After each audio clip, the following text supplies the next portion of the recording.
thầy talk so với giáo sĩ cái mà xây mình lâu kịp ganin na bon chawin lim na kahin nei na hi tunia hi talk so guest ai ko chu ta la na hi nei kating amin chu Julie moi gang te ma hi Churachandpura ko na hi in Amazon Impact TV cookie channel ngai lu na zala chilai ahum thaizin ama sapenin Amazon Impact TV cookie channel thalengin lim na kahin nei in chile sunga ke pathu kahin sei na hi ai le Julie moi namin chu kahin sei tan na Julie moi gang te na hi in a hi le viewers ho chule mi pi ho hin nangma background na history a hi lo le na family a hi lo le nangma thu hi details head nom diu kata sanin na si hi chi nangma self introduction hi chom chan hin bol pi thai diu ama san self introduction ke ki bol ma sangin na ki pa tho kahin sei nomin laya nei ko si ovin aban le kahong thei na dinga phalnai hin pe ka to na te chunga ki pa tho ka sein aban le ta ka ke van na hi tunia kahong ke van na ding le ya ai sip bi ai zalana purple melote chunga ki pa tho ka sei chan chu yan lang ke le Julie moi gang te ke in kale khasim na lang ile ka graduate ai tan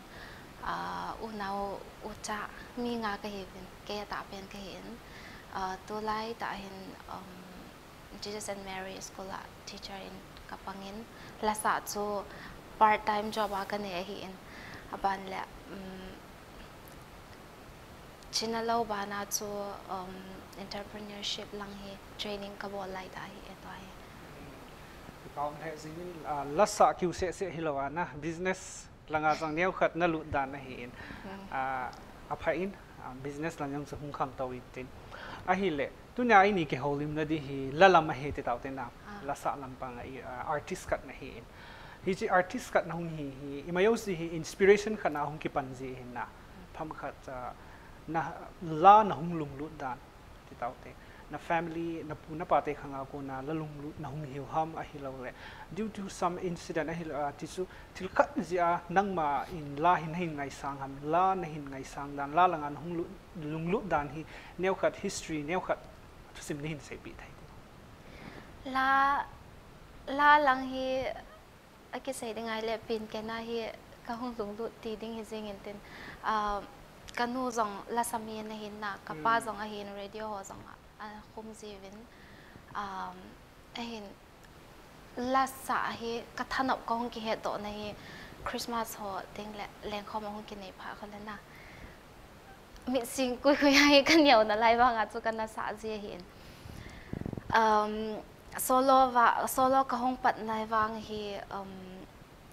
2006 7 la ho chu hong hi pan ding in ka ging cha in hawin ho vela ka sa ji in na chu hi zeng ta a hi le piti de ha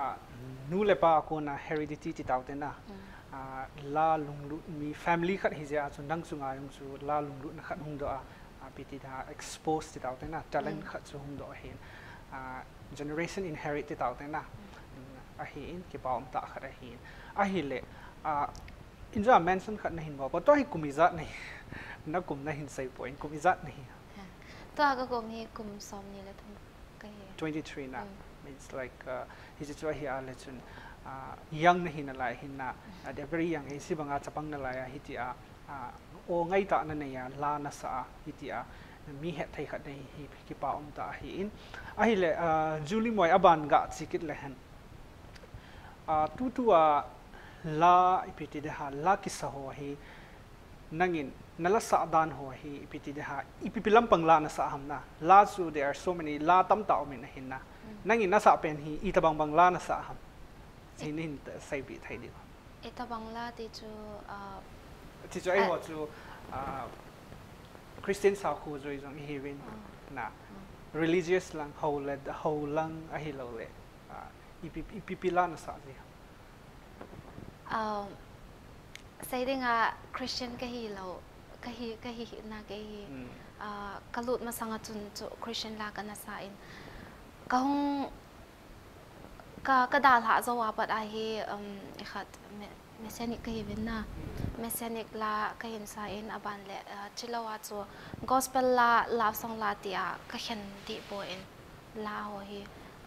amun to dong so ya ai ko nau to dong so ya ka sa hi apart to dum zia na hei to ti dan hi na la chu khen tum na nei ro lang khan na hung ki ko le apart program dum zia na sa lang khan na adjust na ball hi a hoi ma ma zia ji chu thil khat se preference ball ai ball jong le hoi ji lo hin na mun zo si part to dum zai ball le hin hoi ta hin si adjust na ball chu ka hin pa chama ma ji na hi le tuin la artist kat na hi very young artist kat na hi hi ji na hi na hin music la akiti le nang ma gel dana hi how do you define it definable la hi ga say ding in define gì long chu cái hết chat po in ai wangin if we ha pau ki he tu hi zong le la thru hi na ki he tu thein na aki ngai lu lo zong aki ngai lu sa thein na khom kha lo zong khom sa thein la hin mi a hoi khome katino me ai le nang ma la hi ipiana za ti dan chu na lung help phat le na sa ji ham na ki pa phat le na sa atam zo na ti so na man mai thei na la hi atam zo hin thing pen ki sei le ipitida igen thei ai lo le lonely isang sam ting le ipitida ki khan na la ho ta bang ki ngai ji ai lo le taw na la ho ta bang ki ngai ji ta bang ho am ji na as an artist kan hi na hi nang ma emotion ti taw ti ho to hin iti connect na ball ji am lai lami ka hi mama jing ke na ka sei dinga kalung hel zong le ka sa kalunga han fa se bang le ka sa thei ti tang in kalung akipa zong le ka sa in na ka taw nom zong le taw na la ho ka sa ji na ka wa ka chang se a ka wa zong le ai ke lon pe dinga ka sa ji in ka loi pha pe nei ka tinu me lai na mun zo se na ha sat na he lo le na ki pa na na gen thei na taw na chu la hi na man jing hi na it's ai hi zong hi na la hi mi khan in thu sei sang la gilta hung ki se pa ho effective na chu ki pun na zong ki pun na ji hi na hoi di ma jing hi a hi le la sa khat na hi ta in tu hi na a hi le thil zo si hi at the spot chu ape pe na ki mu he pon na ipi ti da ha iti na hung ki pat na la sa hi na hung ki pat na hi itabang bang ipi ti da ha difficulties boina nupna la sa hung ki pa hi pi na hin tu am nyau khat hin sai pi thai la sa hi kong ki pat ti lain ai sai siding mi akivat boina adi se da chu ai ho hi khang to na hi men na le kha ki sim zo in la sa hi ki wa na thei poi 80 zong atam da poi hi wanga le lang khat lama sai dinga chu la sa se chu chi pi nge tia sa zong ka hi po ve na asa ho zo si hin zong thanop je a ki chi pi hin le kha sim lam zong ani nya ki tho to we hin ha sa ka sa na pen chu ni ti ihong khan tau gu chet a hi le e hin sai siding na ki wa lo hi chi hi ha sa ka sa pe nei ai le hi so also iti overcome na hung hi iti na hin mytopia tu nya hi chai success nei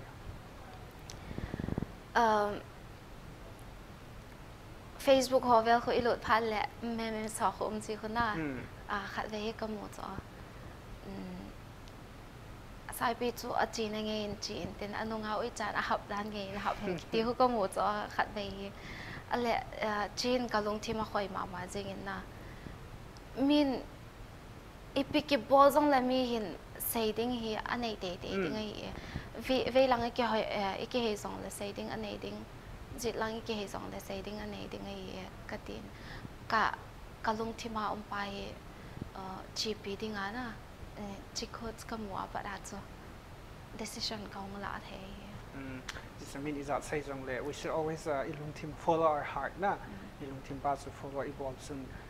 piti da ai dinga hisu boina tam ta nan te min isai sin te loi khanin te ai wanga chu phan te ti khari gel hai zui pa chun i hun na di mun chu i hun sa thau thau he ti proof khat jong na bol hin na a hoi zin a hi le na le khasim na to na la sa na hi iti adjust na bola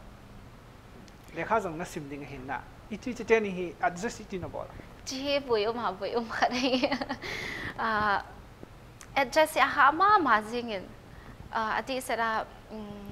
class 12 exam kapi lai ta acho idol khat akan na pangin council exam di lai ta ai na lang khat langa competition na prepare ding to lang khat langa lekha ka sim ding chu to ha sa ka sama ma hin la zingka khole kama thozin lekha kasim zin aban lahi ka khuti ya ka ha be se point na lekha sim ka la ho khole la ho ka ga je tel zap ji hin ban le lahi ka ngai phat le eme la ho ye ka ha ngai be se point ka kizil na lai tu chanai kizil na lai ka hi ji na English la ho ye ka ha ngai o bol da no ho part on ka nei zap le ka bol si extra be se in wang extra effort ka ha pi po la sa na lam pang hin ke wang hi china sai chu di sa po ji chu effort i bol pa hi ki pachan na khat hin na ma hinge nang level la wang chu effort ka bol point na ti mai then a hin la kai lung gel la wang kai gel da mi pi hon sang ani gel te min te ti effort bol lo khat chun iti achievement anai thai de ham na ti khat chu hi na effort na ha ball in the hard work ji at so IPT de ha to an thil ball hawa hi mi pi he I don't let no ozong ngai ai tai mi ngai nom thai mi ngai sa thai na hung he ti chu nang jong na su mi lo ding neu cha na gel lo de ti na hin na ai hi le inja na hin sai bangin na neu wa pa na la hung lung lu ni na tin na ai le competition EPP hon hung jawa chu le achievement EPP na hin mo ma neu khat na hin ta lang thai na asawa ka sai to bang ma chun 2013 in Kuga ten gospel idol na ana bol of in lai chun kan zavin third kana la in chu asang pen hin te aban le 2016 a hi Manipur idol na top 10 kana ludin a top wang che hom povin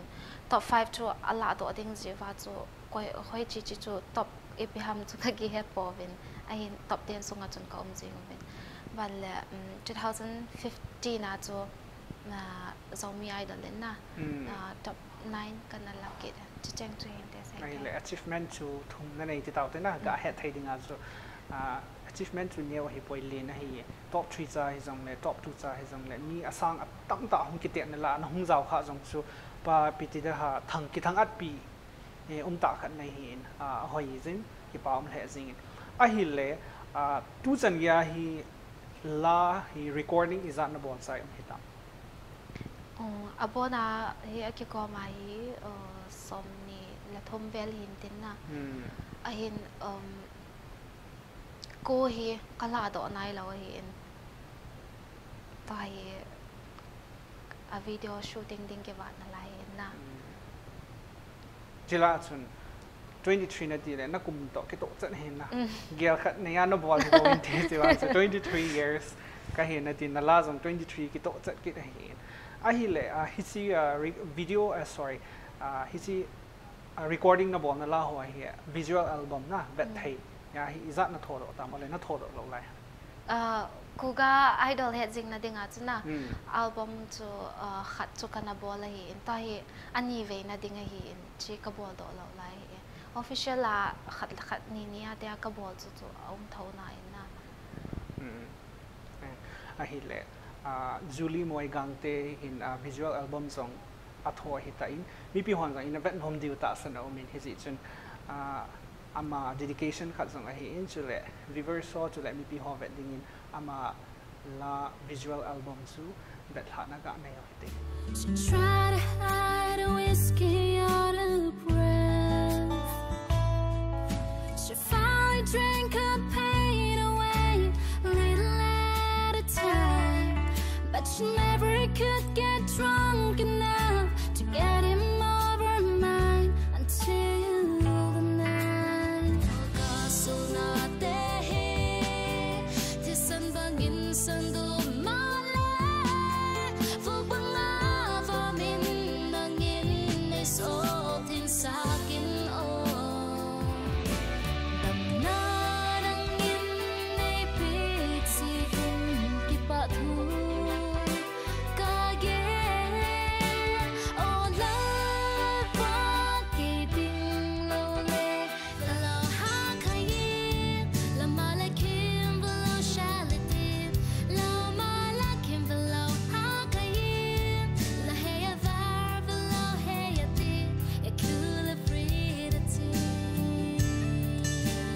Little boy, 6 years old, a little true used to being alone. Not a new mom and dad, not a school, another house that'll never be home. twin Julie moi gang te visual album bel ha na chu inai tawin twin ki holim na chu mabat na chal kit pai jing o hitin a hi le Julie la hi akiti tinga hi a hi le singer tam taw me na khat India jong saida taw te Manipur jong saida taw te ho ku ki cha te la hin la sa thim tam ta itam thowin ama ho la sa dan gel dan ngai dan le nang ma la sa gel dan ngai dan hi iti pita ki bang na sa ama hi lo le very ki gel da pita akiba lo na ipi ma mi ngai dan ki bang su ke in na ke ngai dan chu hi le la sa ki ti entertainers khat aki hin na entertainers khat aki na ba na hin la hi hian tum ka nei point abang chu a hian tum thei loi chu a pha in ka ti ji chu gospel le love song na a hian tum thei le a pha in ke wa chu ka hian tum lo jong hi kho ka sa lo hi a ji chu bia isa namun hin e pu aban le elong thim long sin na la isa nom pha jong omin na ki pa na la isa nom pha jong omin pathin iwa choi nom pha jong omin na mi na zala chu emotions to ping khom ki hin tin ke ngai da na wang chu la sa dang ho ngai dan ta ki bang pon tin chi wang hi gospel le love song sa khom wang hi si ka sa poi se na sa la na si chu ta sa le thaga wa hin khom hi na chem chu alang khana i ge la le di ki na hin na ai wanga mi atam zo khat chun love song sa le paten love song sa hen lang ai lo le na gospel langa lu le paten gospel langa lu hen ti yang su igel kin chong chu lang ai gel kit le di mo kit lo hi na hi wa hui chi seng la liberal ta on pa chu thopi pen hi jing na hoi ma jing na hi le twin la na hin sa na la na hin ko tong kha pen na alinga na favorite ti taw te na nang ai sang pen an la kha tu nai cha chu recording kana bole na like my mother does cover song chu a hi na nei bangin chilai kalung thim atong khape ne ibizia to kha nine say ala thu hi ga sei sau deu ding in ka lo ni le kanu ta bang ka hi na ka ki chat ni le kanu ta bang ka hi in hoi ka ki sa ni lang pha ka ki sa ni zong le kanu ta bang ka hi na kanu ta bang bang ai hin khu zum ke ya ka man zom pe ding ai ti ta bang ai hi tong khai very inspiring na ai piti thu sang su piti ta iga age lai sam ilung thim tong na chi la chu ahung ki khat do release um ki bo zo pha zong le angai hon zong ngai sang ma man ti tiang za ka ta saning khoi jin ki pa he sing ai len zo athil khat na hin sai khat ai mi la ho ai ho lang la hoi ka ha ngai poi western lang na hindi la na ngai hindi la ka ngai thau e wanga ngai sang be se ka ngai sang be se tam zo he english ti ta te na ipizia english la na ngai sang reason tệ đi hay là đến say thấy đấy ha English là cái ngày sáng này là sao cái chỉ gì là cái chỉ nằm muốn này nó năng oi English là tao cái lom tiếng ấy mình là nó sai là nó ngày mua vào lấy thì xong cái tầm đào English là cái train up giống câu gì thâu gì na English là giống như English là bảo giống như cái chỉ bị thì mà hiện ai câu nó hậu ai mình là chỗ cái ngày đó giống cho hi cái ô tô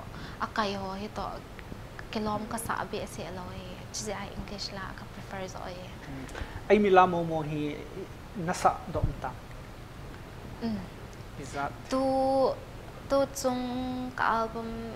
ball cái good bên không ball cái tiếng bên này na get lai get ai nga vel azaw in gang te lai thum hintin ka album ma sa chu tha do lai ni zaw kila na kukila mong za na nangwa ko naw hi hung nai lam hi tan na za no ma main gang chalin hung po nin tin pachan na lin ta kha jong hin te ti su iga se hin tin a hi le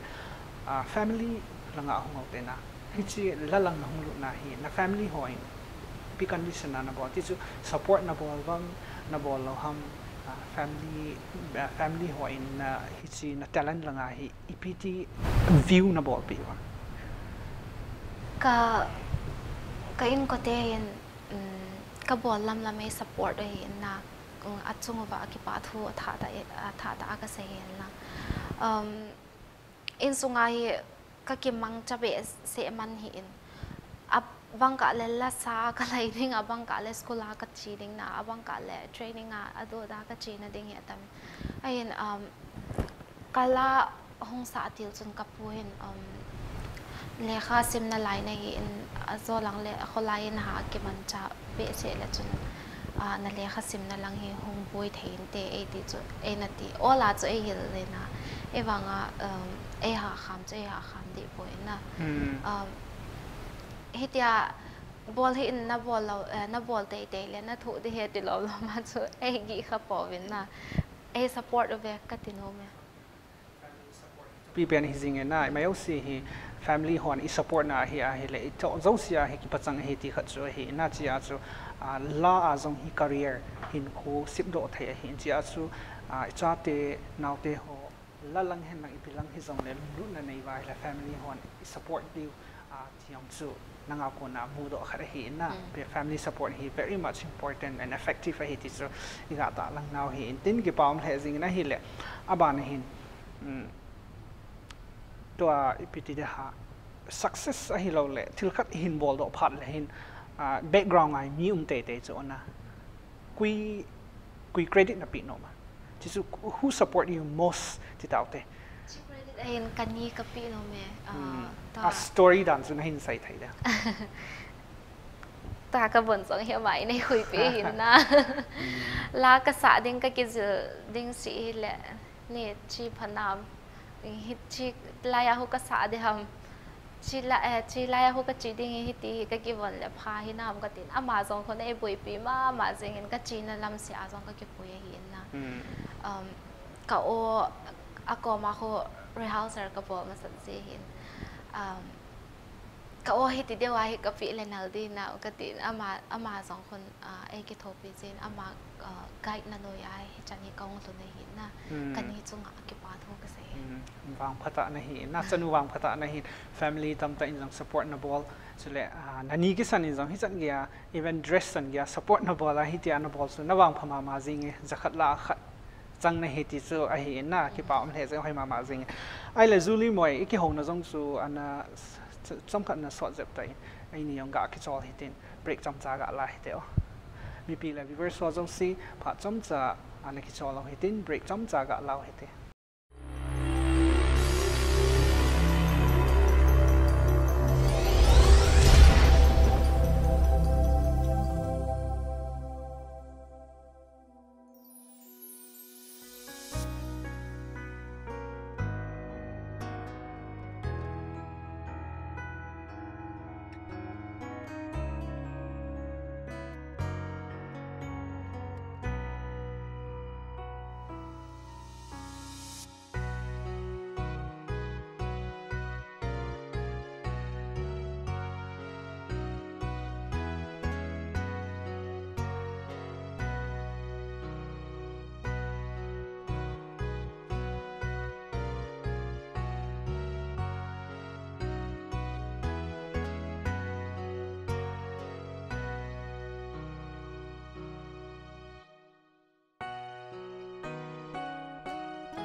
break zawin avelin na bon chawin lim na kahin nei kin in a hi Julie moi gang te artist ta chun ki hona inja chun en neivin aban chi zom ki no hitin ai le Julie moi tu tu artist ta te na artist ka hello la sa kha hina dinga hi EPP quality nei ngai ham chi chu henge voice su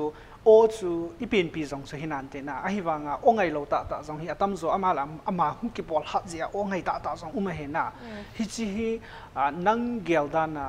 te ka banga ke chu ko ongai poi la ka sa no me la wang zu ka lung lu the he ko o hungai na dinga chu practice ahi lo le EPP ka bol ngai ham neu khat tips na hin sai thai di ham viewers ho le mi pi ho di gel danin ongai o ga su ngai ti di pin ken thilai in na ipin pi ai in sim thein ka he po in na tu banga chu o chu them khat ana ngai thei zep hi han lang e banga chu e chu ki thim lo hi banga he le I thep na lo zo pa chu skill zo pa chu sim thei ka sa in na e o ahoi lo wang hi chu sim thein ka mu he kamu lo ke za wanga chu o hi sip thei hi na o ngai hi zong sip thei hi cha phona chu bol thei ti khat chu ka za pitch adi na ding lana asa adi thei na ding ai wang chu sip hoi den ta chu melodious voice na a hi na ding le I o hi angai a hi na ding ai hin bang e hin o pin pi khat kine hi je chun sim thei poi ka ti tho hi o ngai ho si za khat la khat na hi ta we na gifted pathin thu pi khat hi tai ti ya la di hi jing na na wa mo phai ki pa omin a hi le lassa khat hi na dinga hi solfa training chi ngai mong ham ai lo le hi chi lo wa jong su ai ma in ina kuna IPT de ha isa sa le sun ki theme jing ham ai lo le hi chi chun effective zo ham composer do ik thu ding ai le wang chu na zilangai in solfa hi basic beginner be chai te ngai na ti ding a chu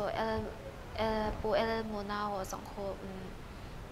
composer lampanga chi lo chi hun na solo lampang boy na chi win ama ho to banga kho pe ha pin tha na la te ho bel sading ki talent show lo de just revival langa chi ding ki ha le bang chu zil ngai zong he ka sab be se he wanga professional de wa chi ding na ITI le bang chu beginner be chai ngai ka he bol lo sa bol wang su phazet ti na he na ki pam la za hi le enjoy mention na hin bol ta banga chu western la hin na ngai sang he jing in sia chun tu ai ho ga sai dinga whiskey lullaby hi chi na sa pa hi piti de ha amin thang he jing in na min song hi chi la hi min na he a thing pen in ki sai le sia chu studio na hongin na sata na towin na o ki za in na lima ki mu in ama na la sa wang hi akizapot sia chu mi pi viewers so chu le na fans so ti tau te ho zong hin live na la sa hi angai nom te dim ka ta san hi chi chun hi chi na la sa whiskey lullaby hi chi hit pa hi verse khat na ni za hi zong le ni hin sa pi thai di ka sa khom pi pa le ta hi chu ka la sa khom pi pa ka ngai cha tai la ne request hi la hin sang ka tin na a bit can kind of la to sing the she put him out like a burden out of a midnight cigarette. She broke his heart. He spent his whole life trying to forget. With watch and drink his pain away, a little at a time. But she never could get drunk enough to get him off her mind until the night.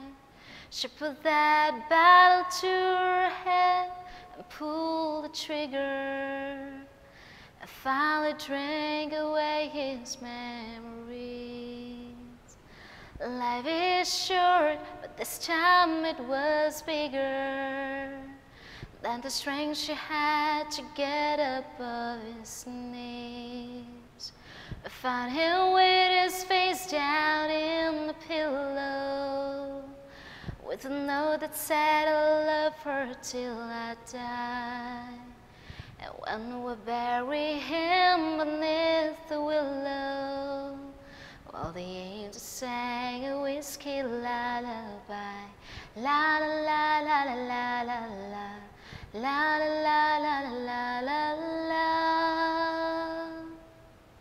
Wow, ti tay lâu in say đi đâu ông dinh của nàn ô ngay mà dinh nó sợ không bị bom hi dòng này nó chẳng sẽ nó sợ ngay nó khát chỗ bên này nó chín na cái bom hệ dinh in ai hi lệ chỉ cái gã đọ nôm hi ipi dan chu la English la na ai ho Western la hi tam tam sai bina chila hi na ngai sang ai chila hi na vel sa ta nan sa chu ama official music video sang ngai zoi kiti jong le ki sei khil lo ding a hin na just ipi dinga chila hi select na bol dan a story analin na chila hi mi lung thim tong kha pen song ai relationship a boy ngan cha thima ki hi thawin khang tha ho hi na ala ho a story ho to anal ka sa je a kai to anal ka sa je sing ta a hi bang chu la to story to ngai na sa chu nas piti na sa jing hin story khat wa an te ding ka ta sa ni jang chu reveal the wall point e jang la kho point miao sing ai ma limitation ki nei hin na kho de point ai hi chila khi nge le piti da ilung thima tong khan na la jong la lui lang thima hi tan lui ti chu tu a hi ta point na hi ba chul lo hin na nang nan sa ki le tha de ben hung ngai di sa ki ning ki pa ne jing ai hi le o ngai na ding a hi pi pi ne ngai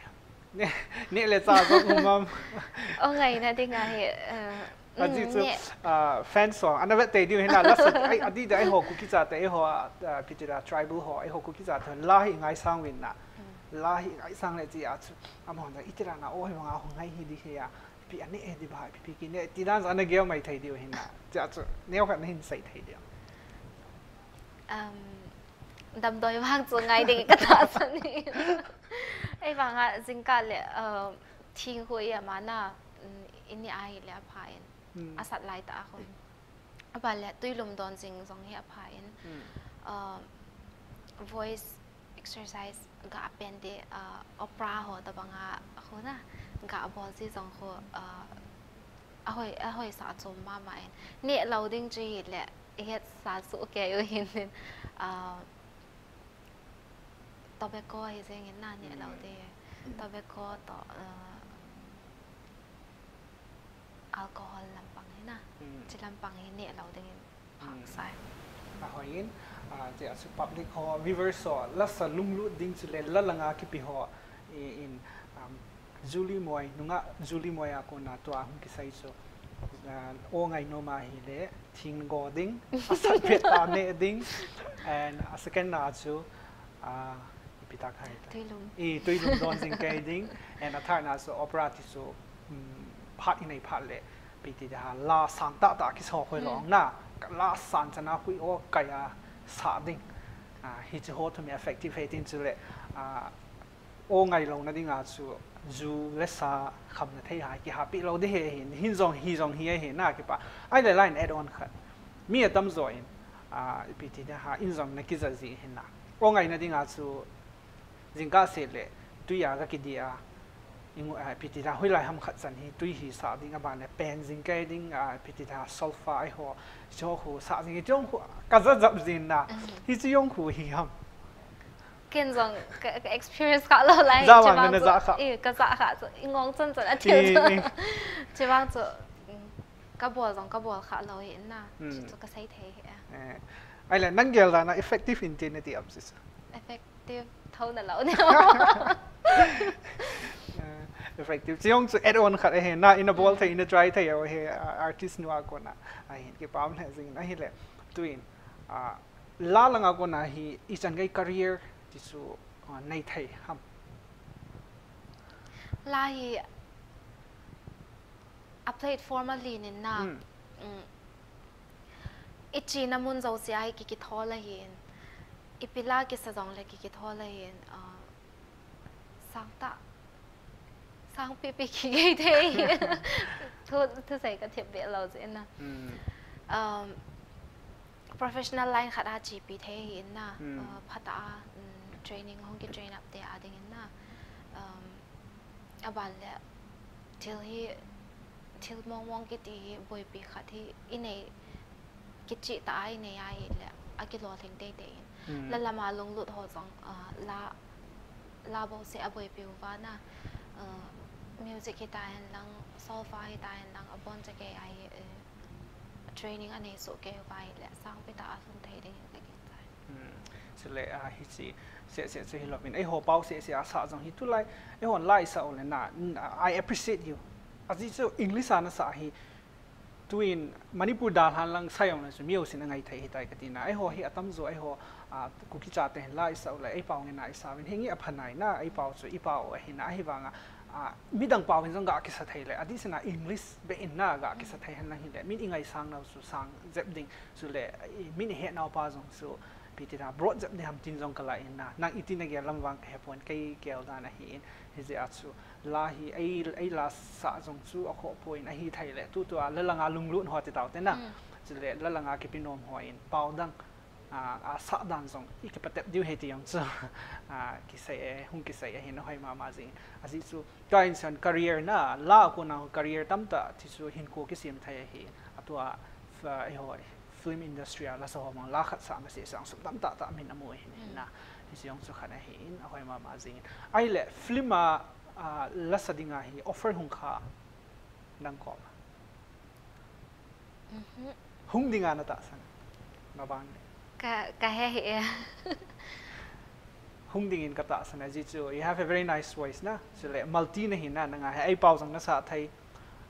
gang te pau na sa thai mizo pau hong na sa thai ding ka ta san ne alang pi a hi ka na ki zil na hi mizo pau to English pau hi mizo pau ho mizo la kai ho ti le English la kai atam zep ze a ho na tribal song la de ngai ya ma ho mizo la mar la ti ho song he kizil na ka man hoi hi chi lai ta choi he na multi talented na hin na min na hin ha ngai sang na ding ki pau min a hi le tuin la hi e honi ga sai ba hi a hi la expression kha jang he na injan hin sai bang it's a kind of expression na hi hi chi la ki sapa hin IPT de ha nang ma long gel dan na mi khai hin kho asim do zo lo ti dan chu like ai ho Christian hin kho hung taw te na ai ho Christian sa ko hi mi khalin thu asai mi khalin la asa thu sai pa sa la sa nu zo the ma agila hi a hi le ki khel na zo lo de thank you ke to bang hi le wang chu zo ma hin azi chu ke hi thu ki sai sanga la ki sa hin ei khoi kha zo hin na ki pa na a hi zong le commit to ya pot thain la kai au ma hin na klasit na hi zong le kanu gui na jing ji hi phata la ka hong nga ya hi le ke to bang mi a kha hi le wang chu ki sim tha thein na le fe ha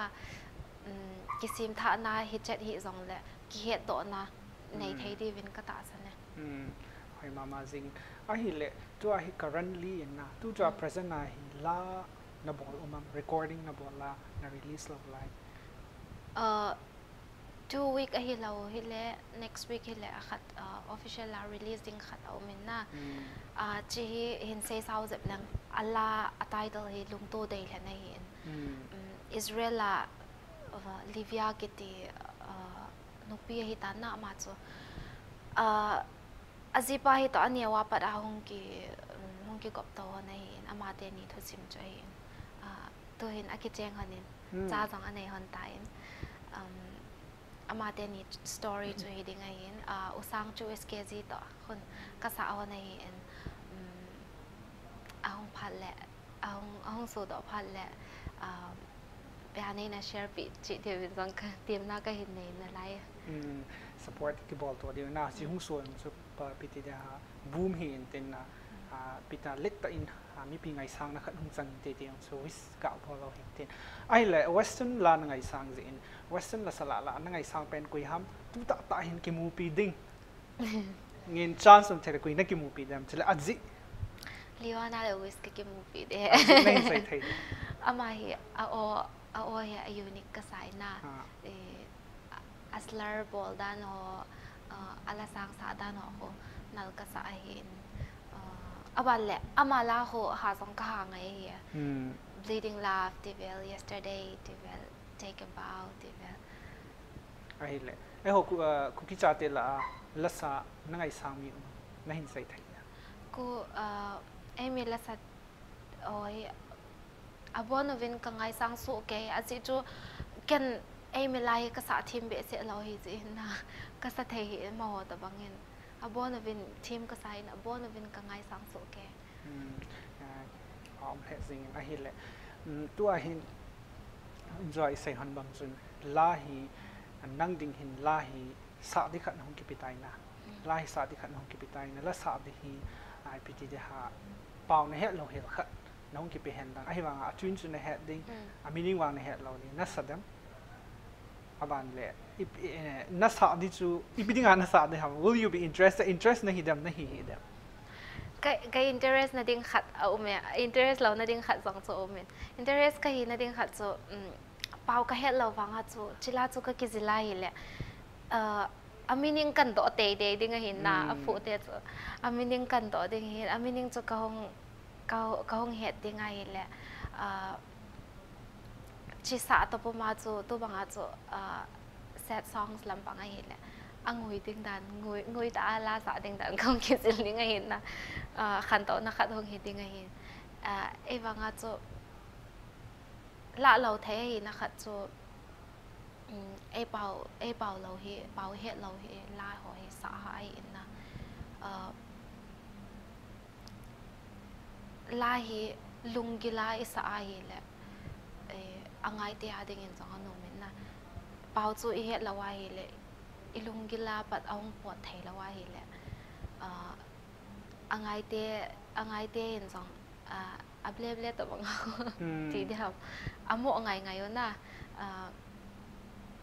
lung thim pumpia angai thei lo tin chi se a cho la na ding khat sang point khat o men la lo na ding point khat sang o men a pet a kamu tin ong tu ni tan te a hin le tu a hin na fans it out te mi na ngai sa na te di hin na fans te ding a hin nang lungel da na fans so hin na ngai sang na penta hi ipi hin ti te na gela nang ma gel da na ka o hi penin te ka ti i o chu angai hin na o chu la sa khat hin na o chu chomin ga kwai ta hi te na add on ti chu o yong ngai ki pham khat zong ki ti khat chu nang gel da na ipi hin ti te na gela a chapang mel so de hpn a hi enjoy piti de ha 23 na hin te a chu ke yang chu a little bit shock na ke ga chu piti de ha 19 a hi lo 18 hon na hi de ham tia ka ga hi piti de ha na wang phai piti de ha na mai na mel so chapang za kim mu hin na hi chi mi a ding ngai sang na len ta khat chang khat jong na hi a hin gifted a hi na hi in ke baun he jing a hi le la hi enjoy hin sai hung ki ho hon tai la hung ki sa na hin masang laya la lui ho te tau te na la lui la hi tu ap ki sai po e ho ku ki cha te di san hi pula pa la inai na hi chi la lui la koi la hello le ma sang laya la hung ki sa ho hi apiti da nangai ziam ipiti na gela inspire na hi chile masang la sa team ai ho khat nangai sang mi ma le hin ta lang recording te ho bawa ka nang ngai kha ji na amino zong chu ka he di hin e wangin team ka sa thei ma je ya o hi ta ho an bol koi le le ho na la lui lam o hi ka bol thei lo him him ai ke hin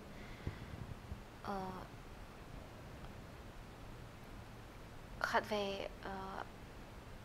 gang te la hi khat e ka record na diwa hi la lui khat e record sa ki ko do anop na ding in saying ka tin ka ngayo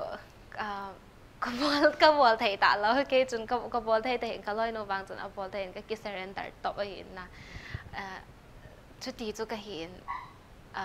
la lui hung sa thei mi ho he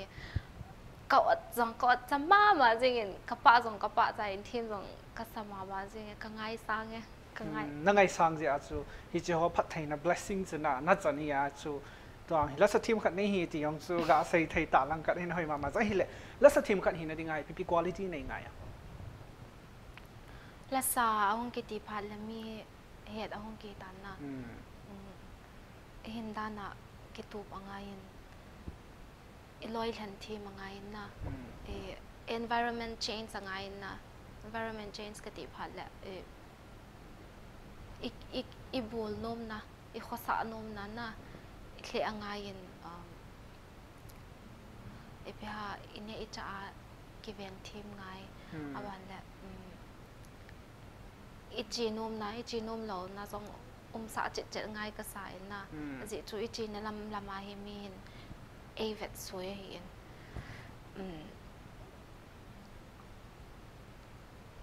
เนี่ยแถมจะขัดยงคิลเท็ดจงไงเห็นแหละทุยอาจีสาวไทยมาจริงๆนะ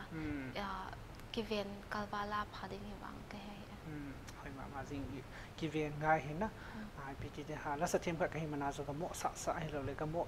ขัดจูหอยป่วยอามุน situation จะเห็นง่ายเหตุที่จะเห็นหน้าหอยมาจริงนะเห็นเลยแล้วหลังเห็นนั้นลุงรู้ดาราจนอีพิลังอินนักกิเปเดตัวเห็นยังไงเลยเขาวางจนน่าสิมเดเห็นนะนั่งเกี่ยวกันนะ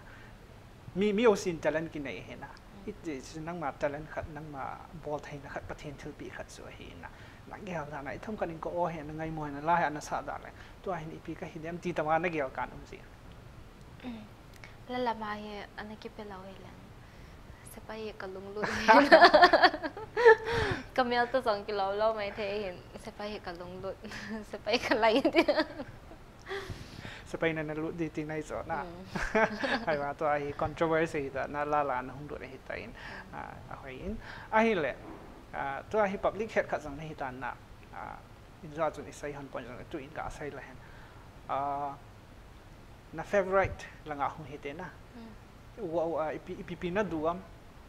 เนี่ยเดี๋ยวจะอีพีน่าดูเป็นน้ำอีพีน่าดูหมอเป็นน้ำอีพีฮอตสุดน่าเห็นใส่ไทยเด้อเอ็นตัวก็ดูเป็นนี่นะจ้าส่งก็ดูซานะบันแหละแสดงว่าจะก็ดูเบสเสร็จพอเนี่ยไทยจังฟู้ดละไงเห็นเจ้าชิคเก้นเจ้าเอ็กเจ้าเบอร์เกอร์เดียวก็ดูfavorite color สองนะlight blue yellow pink ว่างจะกาได้ดีเสร็จเลยอีจอสิจูตัวลัสลุงรูทอจุเลยแล้วหลังกิปินอมหอยอามาจูลี่มวยเนะหออะไรหอสนะได้ไว้แล้วมาตะบังงานโอ้หงไงไม่ไทยดิ้งเฮหงจะหงไงดิ้งเฮที่จูตาละนายกันเนี่ยเฮ้ยทิ้งกี่วันแล้วสิ่งไอ้เละตัวพี่ที่ได้หาอินจะอิสัยหันบังส่วน upcoming project นั่นในตาหน้าไอ้เละตัวอินฟิล์มพอตะบังอ่ะแล้วสัตย์ยิง offer นะฮงกีบอลหันนั่งเละน่า accept นั่นน่า accept ให้themบานเละลาฮีสัตย์งานฮงกีปีเต็งเละ yes นะโมที่จริงอัทุคนนั้นเวทมาสัตย์นำอัทุนคนนั้นเวททำไอพีคนนั้นเวททำอัจุนก็เวทนะอัจุนเขาก็เวอินก็โอต่ออากิโตเราที่เขาก็เวทมาใส่นะจะพาคนละก็สาเจอัทุนนั้นเวทนะไอ้เละอัทุสังสุอังไงโมตตาในฮิตเลยอังไงโมตตาสังสุรูดขนาด3 ปีนะเอ็นปีจันวางจะอัจุนต่ออัทุยอากิโลมเทสโอเคก็โอต่อสังอากิโลมินอากิโลบเราเลยว่าจะก็สนุกป่วยก็ตีซิเห็นนะ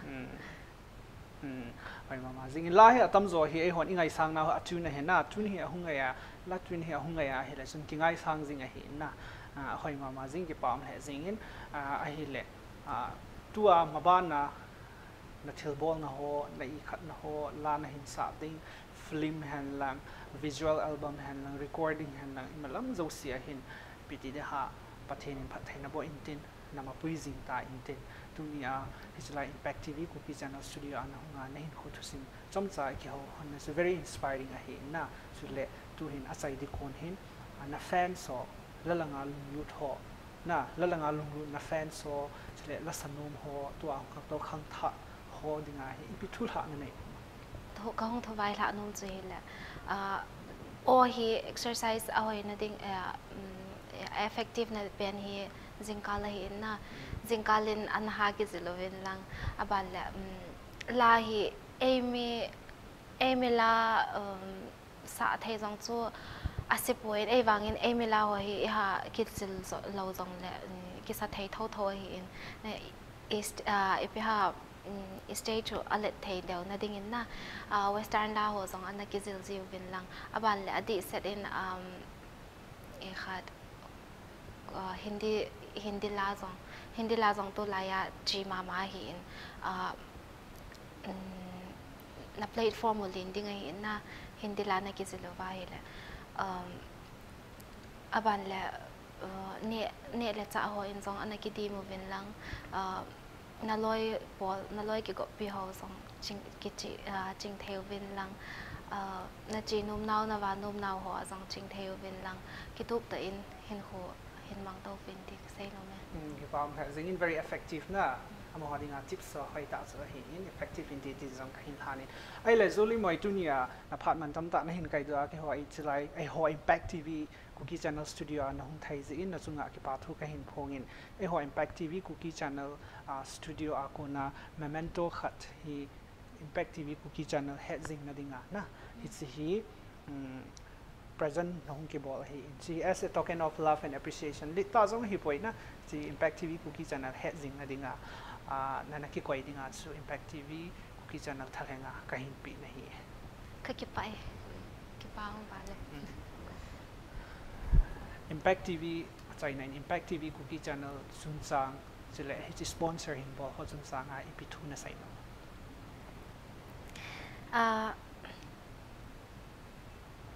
talk show na pe ha head zing na dinga na chi memento te dan deu head zing na hin sim do je khong sai le in sung mi te chung akipa tho ka sein ban le impact tv cookie channel hi hong khang tau jing han lang lai mo na hong tau ding khang tha te zong hong ki sep tau be che han lang na che sa nga na sa zo dewin ke sa nga talented zo in aban le